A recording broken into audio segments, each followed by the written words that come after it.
Terima kasih Yang Berhormat Karib Bunta. Dipersilakan Yang Berhormat Shah Alam. Assalamualaikum warahmatullahi wabarakatuh dan salam sejahtera. Terima kasih Datuk Pengerusi kerana berikan peluang pada saya untuk berbahas berkenaan dengan jawatankuasa ini. Pertamanya saya ingin menyentuh berkenaan dengan kerangka keberhasilan bagi pihak kementerian, iaitu outcome yang kedua berkenaan dengan decent work, yang saya kira adalah menyentuh berkenaan dengan keselesaan, keselamatan dan juga kesihatan pekerjaan. Oleh kerana itu, saya ingin menyebut butiran 03, 02, 00, keselamatan dan kesihatan pekerjaan. Kementerian memperuntukkan 133 juta bagi belanja mengurus dalam belanjawan ini.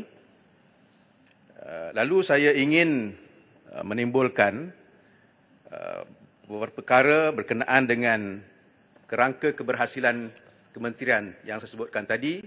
Yang pertamanya adalah dari sudut kadar kemalangan di tempat kerja. Kementerian menetapkan 2.32 orang per 1,000 kadar kemalangan di tempat kerja. Kalau kita mengambil perangkaan jumlah tenaga buruh setakat Disember 2022 yang berjumlah 16.73 juta orang, ini bermakna kementerian menetapkan kadar kemalangan di tempat kerja berjumlah 38,813 untuk satu tahun. Ini satu jumlah yang sangat besar. Ya. Walaupun berlaku peningkatan ataupun pengurangan kadar kemalangan yang ditetapkan oleh kementerian dari setahun ke setahun, tetapi bagi saya jumlah ini masih terlalu besar. Dan kalau kita bahagikan kepada bulan, ianya berjumlah 3.234 orang setiap bulan. Ini kadar kemalangan di tempat kerja. Yang keduanya ialah kadar kematian di tempat kerja yang berjumlah 3.23 berbanding dengan 100,000 orang ataupun berjumlah 540 orang bagi satu tahun ataupun 45 orang setiap bulan. Ini pun satu kadar yang agak tinggi juga kalau kita fikirkan bahawa kita nakkan tenaga yang ramai dan kita fikirkan kehilangan kepada keluarga yang tercinta ataupun mereka yang terlibat dalam kemalangan sudah tentu hilang mata pencarian, sama ada keilatan yang kekal ataupun yang sementara. Jadi apa yang ingin saya timbulkan ialah setakat manakah kementerian bersungguh-sungguh untuk memastikan bahawa aspek keselamatan dan kesihatan pekerjaan ini diberikan perhatian yang utama. Saya telah berkhidmat lebih daripada 20 tahun dalam syarikat multinasional, dan yang bagusnya ialah syarikat multinasional ini mereka memang sentiasa mementingkan tentang keselamatan kesihatan pekerjaan.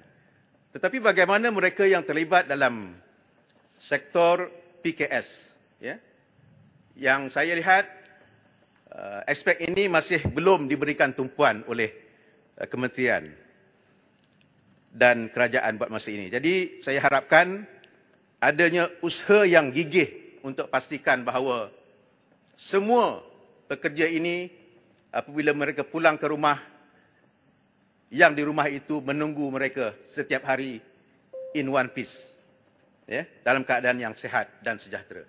Yang keduanya, saya ingin menyentuh tentang 040500 Majlis Perundingan Gaji Negara. Apakah rancangan MPGN dalam memberikan keadilan dan kebajikan kepada pekerja gig ekonomi yang tidak termasuk di bawah definisi pekerja dalam Ordinan Buruh dan Akta Majlis Perundingan Gaji Negara 2011. Saya berharap ada satu penelitian yang terperinci untuk memastikan pekerja gig ekonomi ini yang mencecah bilangannya 600,000 orang dalam negara kita. Yang terakhirnya, Datuk Pengerusi, ialah berkenaan dengan pembangunan, iaitu 00600 berkenaan dengan kemajuan guna tenaga manusia yang berjumlah 355 juta bertambah naik sebanyak 148 juta. Ini satu jumlah yang besar. Kita ucapkan terima kasih kerana kesungguhan kerajaan Madani untuk memastikan kita mempunyai tenaga mahir yang cukup, tetapi kita masih lagi terlalu kurang berbanding dengan negara jiran kita. Singapura 52% tenaga mahir, di Jerman 82% tenaga mahir.